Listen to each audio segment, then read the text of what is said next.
रोशनी के ननंद नंदोई आए हुए थे। वह उनकी खातिरदारी में लगी हुई थी।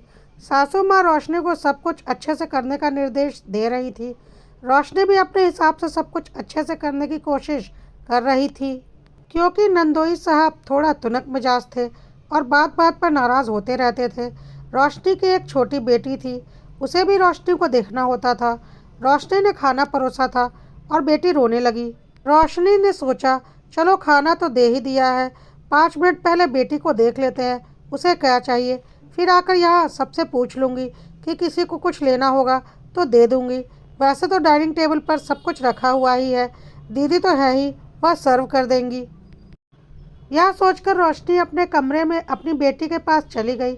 सासू माँ को भी पता था कि बच्ची छोटी है और उसे माँ की ज़रूरत है, इसलिए उन्होंने भी कुछ नहीं कहा, क्योंकि रोशनी ने लगभग सारा काम खत्म कर दिया था और सब लोग खाना खा रहे थे और बाकी खाना डाइनिंग टेबल पर डोंगों में सजा कर रखा हुआ था, जिसे कोई भी आसानी से ज़रूरत पड़ने पर ले सकता था। थोड़ी देर के बाद रोशनी रूम से निकली तो एकाएक ठिठक गई। दामाद जी सासू माँ से बोल रहे थे, यदि आपने और पापा जी ने मेरी बात सुनी होती तो ऐसी आलसी लड़की आपके घर की बहू नहीं बनी होती। अगर मेरी चली होती तो रोशनी आपके घर में कभी नहीं आई होती। रोशनी ने यह बात सुन ली। सुबह से एक टांग पर खड़ी होकर जिसकी खातिरदारी में लगी हुई है, वह मौका पाकर उसी के खिलाफ बातें बना रहा है। रोशनी को बहुत जोर का गुस्सा आया। वह ठीक उसी समय उनके सामने आ गई और बोली, बिल्कुल ठीक कह रहे हैं नंदोई जी आप।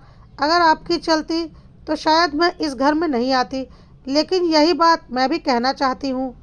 मुझे आपका स्वभाव बिल्कुल भी पसंद नहीं है और यदि मेरी शादी दीदी की शादी से पहले हुई होती तो शायद आज आप भी इस घर में नहीं होते, क्योंकि मैंने किसी भी कीमत पर दीदी की शादी आपके साथ नहीं होने दी रहती, क्योंकि दीदी की पूरी ज़िंदगी का सवाल था।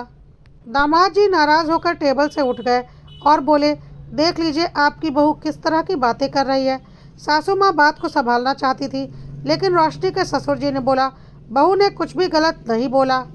अगर आप किसी को इज्जत देंगे तभी आपको इज्जत मिलेगी।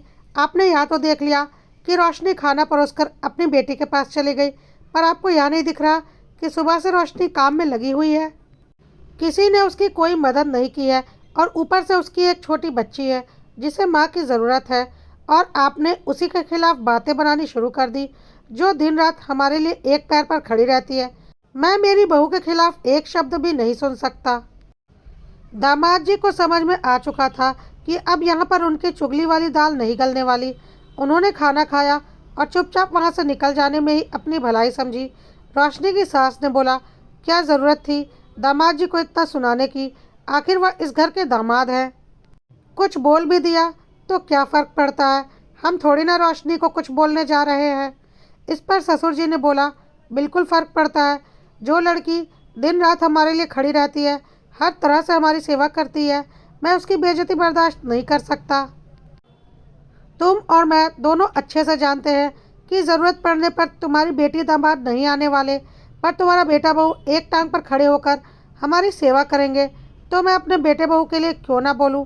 जिसे बुरा लगता है लगे, और यदि चाहता है कि ऐसी बातें ना सुने तो ऐसी बातें बोला भी ना करे। यदि भगवान ने बोलने के लिए ज़ुबान दी है तो सुनने के लिए कान भी दिए हैं। अब दामाद जी को समझ में आ चुका था कि रोशनी ने इस घर में अच्छे से अपने पैर जमा लिए हैं और वह सही मायने में इस घर की बहू है। वह उसका कुछ नहीं बिगाड़ सकते। कड़वा सत्य, कॉपीराइट्स।